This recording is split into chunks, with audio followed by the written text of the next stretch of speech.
Au cœur de la société. Au cœur de la société est une émission préparée en synergie par les radios Inzamba, Agateka Kawe, Radio RPA, Ijuya Wanyagihugu, ainsi que la radio-télévision Renaissance. Le 11 février 2025, lors de la présentation du nouveau gouverneur de la province de Kirundo, Abgabila, le président Évariste Ndayishimiye, a exhorté les Burundais à être vigilants et à se préparer à une attaque qui, selon lui, pourrait venir du Rwanda. Peu après, des messages contenant des propos haineux à caractère ethnique ont commencé à circuler sur les réseaux sociaux, tandis que des réunions secrètes ont été organisées, le tout orchestré par certains membres du parti CNDD-FDD. Quel est l'objectif de ces discours haineux en cette période? Quelles leçons l'histoire du Burundi peut-elle nous enseigner? C'est autour de ces questions que nous allons échanger dans le magazine Au cœur de la société, magazine présenté par Eddie Claude Ninina Hazwe. Bienvenue.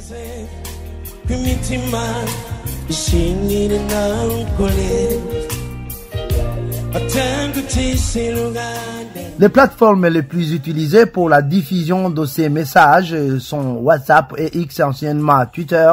Ceux qui revendiquent ces propos se présentaient comme des Imbonerakure, laissant entendre que leur ennemi serait les Tutsis, comme nous le rapporte ici notre confrère Pierre Gahungu. Sous la complaisance inouïe des autorités burundaises, des messages de haine inondent les réseaux sociaux, surtout depuis le déclenchement de la guerre dans l'est de la République démocratique du Congo, qui a abouti à la prise de la capitale du Nord Kivu, la ville de Goma, par les combattants du M23 avant qu'ils ne s'emparent d'autres parties du Sud Kivu. Ces messages, souvent anonymes, circulent librement, sans aucune réaction, ni de la part des autorités militaires, ni de celle des autorités civiles, malgré leur contenu incitant à l'exclusion des Tutsis au sein de l'armée burundaise. Par exemple, une personne exhorte l'état-major de l'armée burundaise à interdire l'accès de certains postes aux Tutsis sous prétexte qu'ils collaboreraient avec le Rwanda et l'Ouganda. Tous les militaires Tutsis, surtout ceux d'origine Hima, qu'ils soient généraux ou colonels, ne devraient pas être affectés à l'état-major. Ils ne devraient pas être au ministère de la Défense nationale non plus. Au contraire, ils devraient, au mieux, être nommés à des postes d'ambassadeurs. Je sais que c'est un poste important, mais ils devraient être envoyés dans des pays lointains comme l'Indonésie, la Chine et d'autres encore, loin du Burundi. Ils en seront fiers, j'en suis sûr. Vous savez que les Tutsis aimaient le bon titre. Il serait très content. Même s'il est général, il faudrait lui dire d'aller se reposer dans son poste d'ambassadeur. C'est aberrant de trouver des militaires Tutsis au ministère de la Défense, encore moins à l'état-major chez Prime. Le système de ces gens avance lentement, car ils ont l'opportunité de dialoguer avec Kagame et Museveni. Un autre canal exploité par ces extrémistes reste les espaces virtuels, notamment les Spaces, qui permettent à des groupes de personnes d'échanger sur des sujets donnés. Lors d'un space sur la plateforme X, organisé la semaine dernière par des membres de la milice Imbonerakure, affiliés au parti présidentiel CNDD-FDD, un Rwandais, membre des Forces démocratiques de libération du Rwanda, FDLR, a exprimé ses regrets que les Interahamwe n'aient pas réussi à repousser les Inkotanyi, les forces du Front patriotique rwandais, durant le génocide contre les Tutsis. Ce Rwandais, qui affirme vivre en Europe, a ensuite appelé les Imbonerakure à s'enrôler dans l'armée pour éviter de répéter les erreurs constatées au Rwanda. Ma question est de savoir pourquoi vous ne voulez pas entrer dans l'armée. Pourquoi vous posez-je cette question? Si nos miliciens Interahamwe avaient intégré l'armée et été envoyés au front, nos populations n'auraient pas eu de problème. Ils auraient pu repousser les Inkotanyi et les faire retourner en Ouganda, d'où ils venaient en tant que réfugiés. Pourquoi ne faites-vous pas des exercices militaires et ne vous préparez-vous pas à aller au front pour sauver votre pays? Car nous constatons que, vu ce qui se passe à la République démocratique du Congo, le Burundi ne sera pas épargné. Quittez les milieux civils pour vous préparer à combattre pour votre pays qui est aujourd'hui sous menace. Troisièmement, n'ayez pas peur. Nous avions peur, mais puisque les Rwandais étaient tués partout où ils se trouvaient, nous n'avons plus cette peur. On ne meurt qu'une fois, il n'y a donc pas de raison d'avoir peur.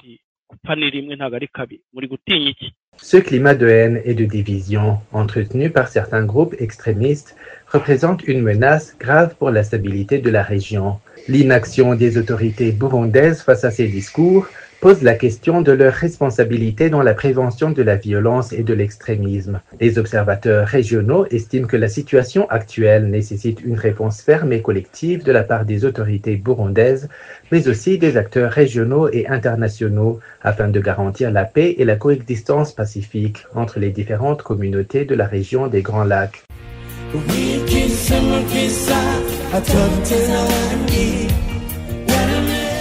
De nombreuses organisations de défense des droits humains dénoncent ces discours en cette période marquée par les tensions dans l'est de la République démocratique du Congo et les préparatifs électoraux de cette année au Burundi. L'Action des chrétiens pour l'abolition de la torture au Burundi, ACAT Burundi, estime que le gouvernement doit réagir car ces discours de haine risquent de ramener le pays dans le chaos.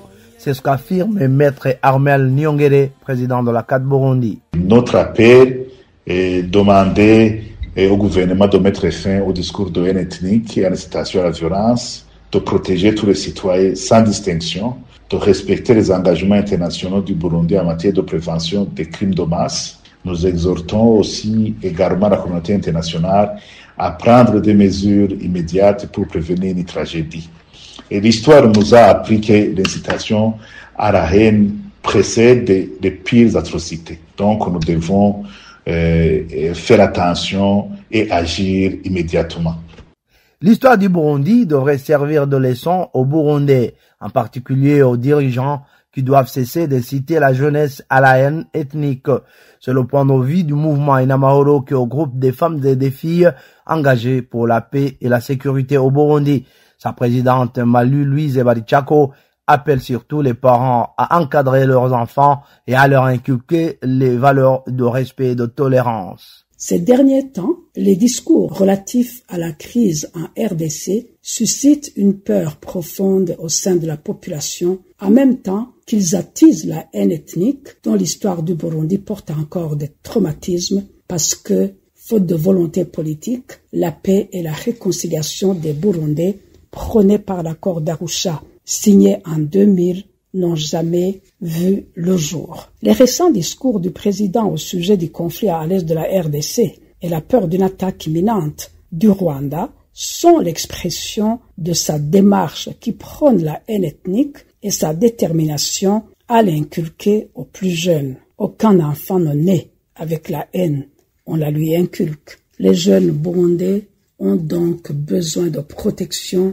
contre ce mauvais grain. Toutes les crises qui ont endeuillé le Burundi depuis 1965 devraient montrer clairement à tous les promoteurs de la haine, qu'elle soit ethnique ou autre, que la guerre ne contribue jamais à bâtir l'avenir que nous voulons au Burundi.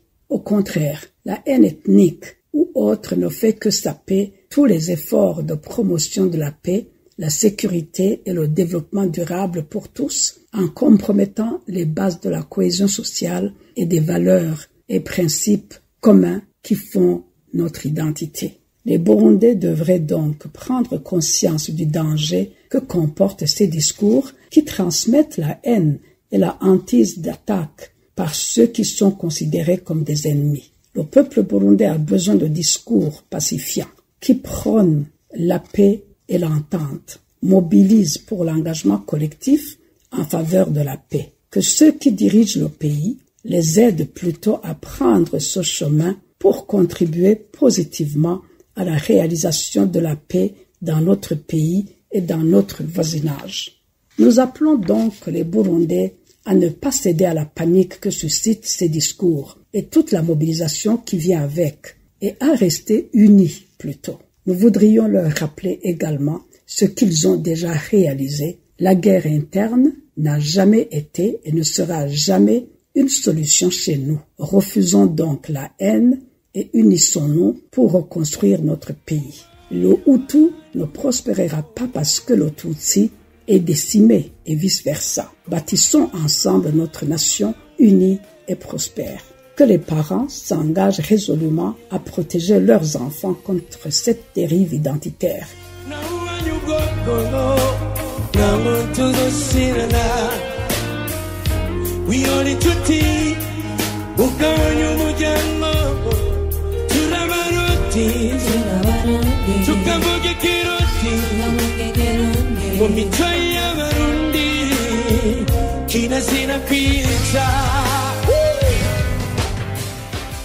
Depuis la propagation de ces messages de haine à caractère ethnique, aucune autorité publique de haut niveau, ni au sein du gouvernement, ni au sein du parti au pouvoir, ne s'est encore exprimé pour les condamner.